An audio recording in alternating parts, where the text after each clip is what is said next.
headlines making the highlights this afternoon. Governor Fubara commends Nigeria's Port Authority for seeking collaboration with state. PA for seeking collaboration with the state before undertaking intervention projects in host communities.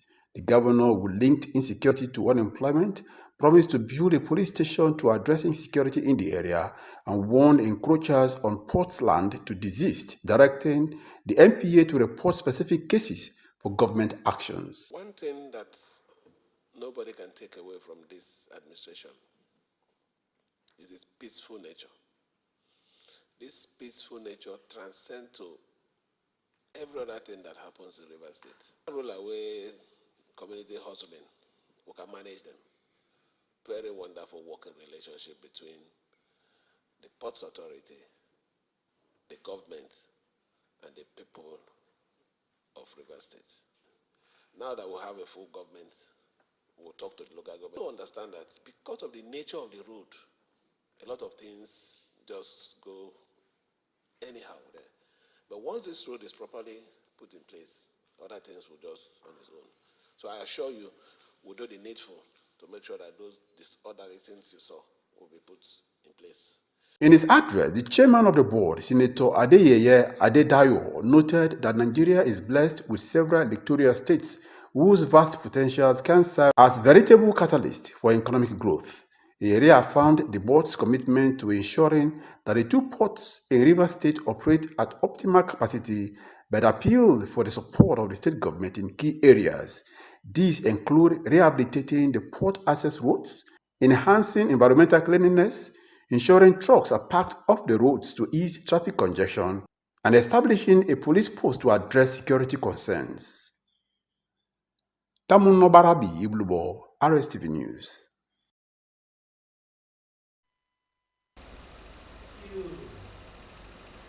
Rivers State Governor Asimini Alai Fubara has called for the domestication of artificial intelligence for parliamentary efficiency.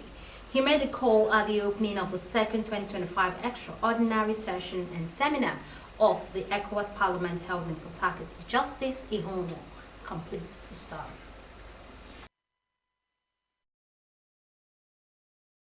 The theme of the seminar is Harnessing Artificial Intelligence (AI) for Parliamentary Efficiency, Ethical Governance and Development in the governance structure in the emerging digital ecosystem.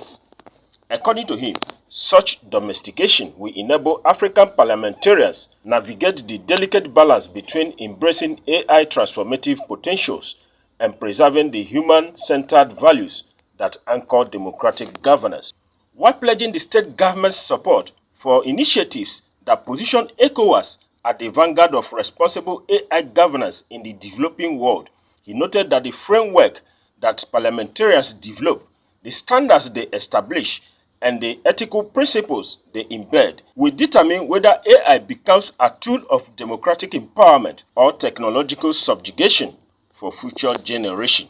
The demonstrations you will witness, from agricultural optimization to health surveillance to security applications, represent tangible pathways towards what I envision as augmented democracy, where artificial intelligence amplifies human wisdom rather than replacement. In an address of welcome, the first Deputy Speaker of the ECOWAS Parliament and leader of the Nigerian delegation, Senator Barrel Jubril, reaffirmed Nigeria's commitment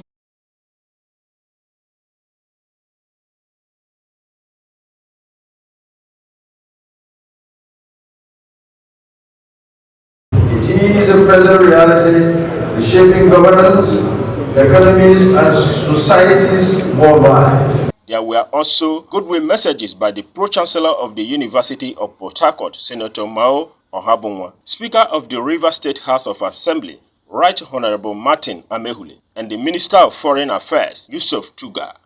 We believe that the legislature remains the foundation of our democracy.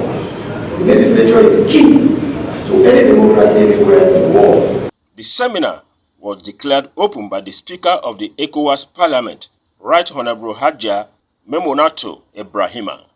Justice Ihonwo, Rstv News.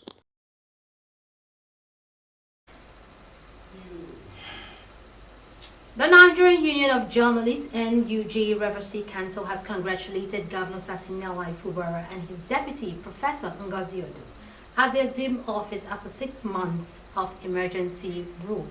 A statement signed by the chairman Paul Bazier and secretary Dr. Ijoma Tubosia welcomed members of the Rivers State House of Assembly and urged them to work in harmony with the governor for the development of the state. The NUJ Rivers State Council further commended the people of the state for their peaceful disposition before, during, and after the declaration of the state of emergency, while calling on the people of the state, especially politicians, to cooperate with the governor to enable him to discharge his constitutional responsibilities to the citizenry. The union enjoined the governor to settle down for real governance and also treat everybody equally, irrespective of their political or religious affiliations. The union also used the opportunity to draw the attention of the government to the neglect suffered by the state-owned media and urged the governor to breathe life into the state-owned newspaper, radio, and television in the state, as all the state-owned media organizations in the state are finding it difficult to breathe and exhale. The NUJ also appealed to Sasimina Fubara to extend his hands of fellowship to members of the 4th estate of the realm in the state and express its readiness to work with the state government and make its quality contributions to the socio-economic growth of Rivers State. NUJ prays for peace, progress, and development of Rivers State and also prayed to God to give Governor Fubara and his deputy, Professor Ngozi Odo, the wisdom and guidance to steer the ship of governance in the state. The Rivers State Police Command has arrested 3 suspected kidnappers in Obiako and Ikwere local government areas for killing and collecting 10.4 million naira ransom from victims' families.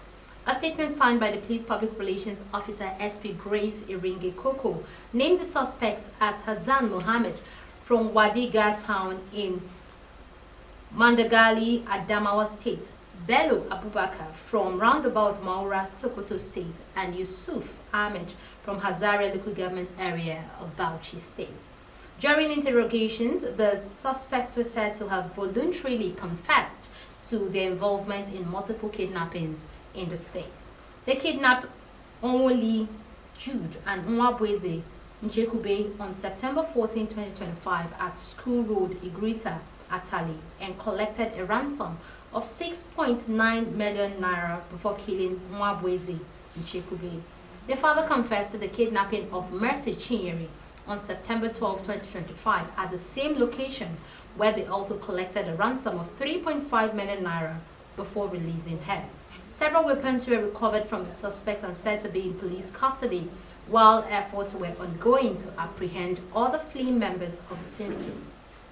The Commissioner of Police, Rivers State CP Olubenga Adepoju, commended the diligence, bravery, and dedication of the operatives. Mrs. Elizabeth Dimon-Yiri, wife of former State Secretary of the People's Democratic Party, Chief Oris Onyiri, joined a group of senior citizens over the weekend as she clocked 60 on the 21st of September 2025. The 60th birthday ceremony was marked at the Port Harcourt residence of the Oyiris, where dignitaries from all walks of life, including the Rivers State Governor Sasimina Fubara and former Deputy Governor Tele Ikuru, were in attendance. Ndo Ajay tells us the rest of the story.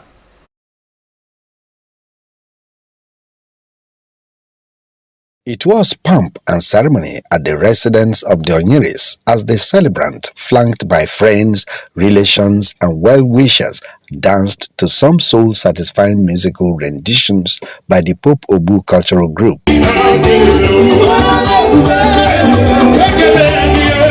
The atmosphere was greeted by a loud ovation when the state governor, Sasimina Fubara, walked in with his entourage.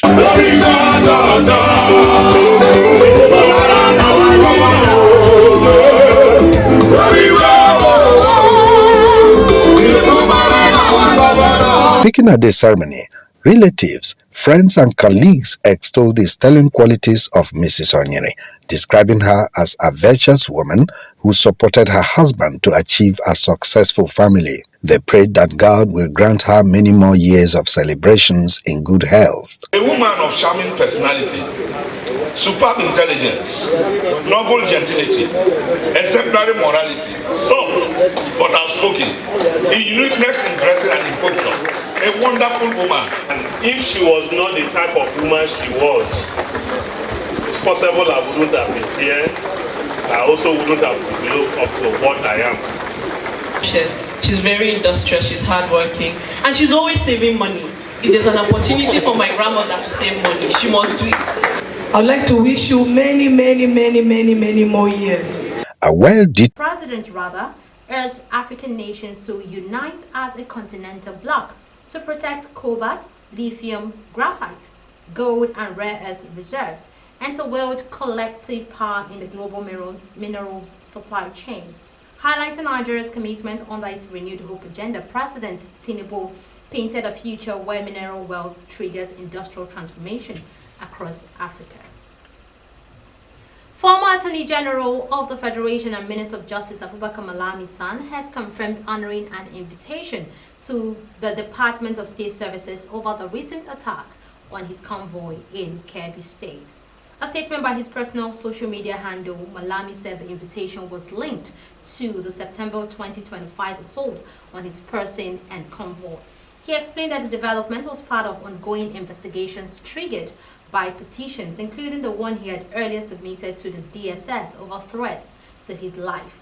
It may be recalled that the governor of Kebbi State, Nasir Idris, accused Abubakar Malami of promoting what he described as terrorism agenda disguised as politics. Governor Idris disclosed or dismissed Malami's allegations that the state government had imported mercenaries, calling the claims false, dangerous, and capable of undermining peace and stability in Kebbi State. The National Assembly has postponed the resumption of plenary session, requested all the distinguished senators and honorable members to take note of the new date and adjust their schedules accordingly.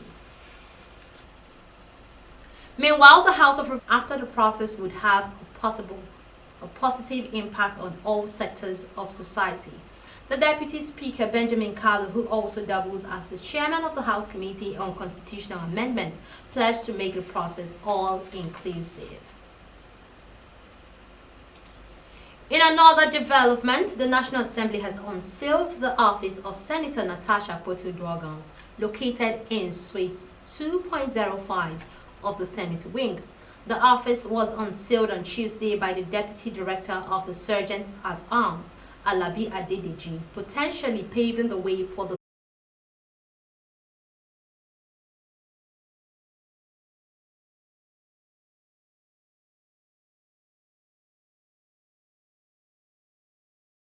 $65 mining leases, 144 quarry licenses, and 470 small-scale mining leases. The total of 3,794 mineral titles have now been revoked under the current administration. The figure includes 619 licenses cancelled for non-payment of service fees and 912 revoked in the previous year due to inactivity. The government agency revealed that its 2023 solid minerals industry report identified 619 companies owing government 680.3 million naira in unpaid fees and royalties. NAIT's Executive Secretary Wunaya Oji emphasized that these sanctions will discourage future defaults and pave the way for serious investors equipped with the necessary capital and technology to engage in responsible exploration and mining. And on the foreign scene, a 13-year-old Afghan boy made a dangerous journey from Kabul to Delhi, hiding in the landing gear compartment of a Calm Air passenger plane. Officials said the teen, who is from Kunduz city in northern Afghanistan, was found wandering around on the runway of Delhi's international airport after the plane landed. He was detained by Indian security personnel and questioned for several hours before being sent back to Kabul on the same flight. A spokesperson from the Indian Central Industrial Security Force, CISF, said the boy managed to travel